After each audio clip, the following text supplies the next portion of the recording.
How to get over any issue? It's simple. The best way to get over an issue is acceptance. Acceptance allows you to be free from the shackles of denial and helps you to move forward in life, creating a new path and a new life for yourself. If you're the mother of a child with autism, this real-life story will strengthen your journey. Get a glance of the special love and purposeful parenting of this autism mom. Here we go. In the fall of 2002, she came to know that she was pregnant, her first child. She spent the entire pregnancy planning and preparing for the next 18 years of her new son's life, unaware that none of those plans would come to fruition.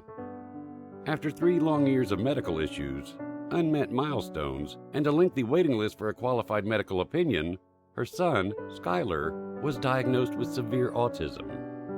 Her heart shattered into a million pieces the day she heard the word autism for the first time, and it has altered the way her entire family has navigated through the world ever since. Initially, she thought that this was her fault because she had carried him in her body. However, her overwhelming anger shifted to blaming God. How could he punish her in this way? She'd always been a generous person who had put others before herself and withstood her own painful childhood as the child of an alcoholic father. Why, then, would he bless her parents with perfectly healthy children and provide her with this incredibly cruel challenge of raising an imperfect child? Despite losing her faith in God and becoming a divorced mother of 2, a few years post-diagnosis, she remained steadfast in believing everything happens for a reason. As she navigated her way through Skylar's seizures, therapies, medications, and behavior plans, little did she expect that divine intervention would bring her future husband, Josh, into their lives at a time when her family needed him most. She completely fell in love with Josh for the way he interacted with her kids. Their wedding occurred. Both the children walked their mother down the aisle to participate in the Unity Sand ceremony. Skylar even entertained the crowd with his dance at their wedding reception. Josh expressed so much love for both the kids. He's been their biggest cheerleader, wanting to be involved in everything, exactly like an amazing bonus dad should. He's been a very hands-on dad, particularly with Skylar, whose nonverbal autism requires the 24/7 attention of both parents to meet his every need. Over his lifetime, Skylar has struggled to achieve most of the tasks, like walking, eating independently, dressing himself, without significant intervention. He's been exposed to practically every treatment idea, therapy, and medical intervention available with little benefit identified from each one. Now 17 years old, Skylar receives applied behavioral analysis therapy 40 hours a week, and they've recently begun a spelling to communicate program at home with the hope of identifying a method of communication that will resonate with him. She thought that she may never actually hear his voice, but encouraging him to make requests by pointing to specific objects or letters on a board could relieve a bit of his frustration, and perhaps some of the devastation they feel as parents when they are forced to constantly guess what he wants and needs. Over the past 10 years, she firmly believes that God is using Skylar as a vessel to teach her, and possibly everyone he comes in contact with, some valuable life lessons. Patience, gratitude, and perhaps an antidote to our societal obsession with perfection. The amount of trust he bestowed on her to do the job of raising Skylar with an open mind and unconditional love no longer goes unappreciated. Skylar's determination is unsurpassed and teaches them how to find enjoyment in the simplest things. There's absolutely no doubt that loving and caring for Skylar is the hardest job she's ever done, but she wouldn't trade her life for anyone else's.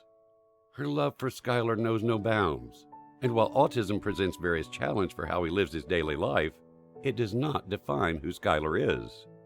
A diagnosis is neither a personality, nor is it a box in which her son is trapped. Being autistic doesn't devalue or diminish his contributions to this world. She loves Skylar because he made her a mother for the first time. Although he can't verbalize the words "Mom" or "I love you," she knows just by the way he looks at her and kisses her on the cheek each night before going to bed that he's aware of who she is and loves her as well. Skylar teaches her to be brave, strong, and courageous. He's taught her that when she's tired and feels like giving up, she can keep going. He's also taught her that there are other means of communication beyond speaking. He's taught her to look, listen, and to trust her gut feeling. She loves Skylar for always being patient with her, as she learns what he needs and works to understand his forms of communication.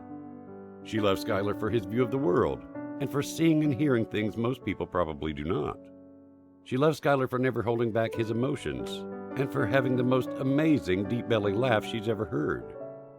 Although it can be extremely frustrating to identify his feelings of love, anger, happiness, pain, and sadness, he never gives up communicating with them. She loves Skylar for his love of Sesame Street, for nearly every kind of music, for Qdoba burrito bowls, bunless cheeseburgers, macaroni and cheese, for wrestling with Josh, and for his ability to negotiate only with his eyes. She loves Skylar because he's true to himself, and because every single day is the best day of his life. She loves Skylar because he works extremely hard to be part of a world that makes no sense to him, and often misunderstands and judges him unfairly. She loves Skylar exactly how God made him, and she loves him exactly how he needs her to. Having a child with severe autism hasn't made her a different parent, but perhaps it's made her a more purposeful one.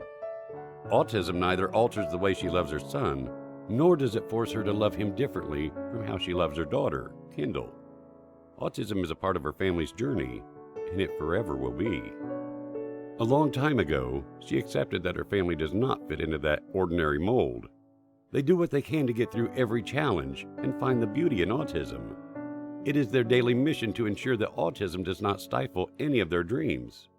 They keep dreaming and striving and laughing every single day. Their attempt to attain normalcy and get happiness, as they define it, is not diminished. She's proud of the family they've become, their tenacity, their devotion to one another, and their no-excuses approach to life. She's proud of Kendall for her big heart, her maturity, and her intuitive nature. She's proud of Skylar for being brave and dancing to the music, come what may. As far as she's concerned, she's learning to be a willing and enthusiastic tour guide on their life's journey. Now autism families and experts have found one another, and as a result, the road has become less lonely. She also realizes there will forever be countless battles to fight, but she's up for the challenge.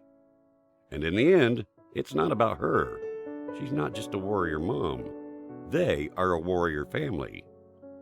Now she truly knows what she's been put on this earth for. She's the mother of 2 amazing children, one of whom happens to have autism, and she loves them. She will never stop pushing both of her children to be their very best, cheering them, supporting them, and giving every ounce of her effort to ensure their safety, health, and happiness. Skylar and Kendall are her purpose. This is her life, and it's beautiful beyond anything she could have ever dreamed. Now, the autistic child who says, "I'm a little different, but that's awesome," is none other than Skylar. The doctor said, autism, and she cried. But Skylar was still her awesome child, and she was still Skylar's awesome mom. She no longer cries because she's an autism strong mom. Please like, comment, and share. Join us and change lives. Pleased to have you around. Blessed we are to get connected with you.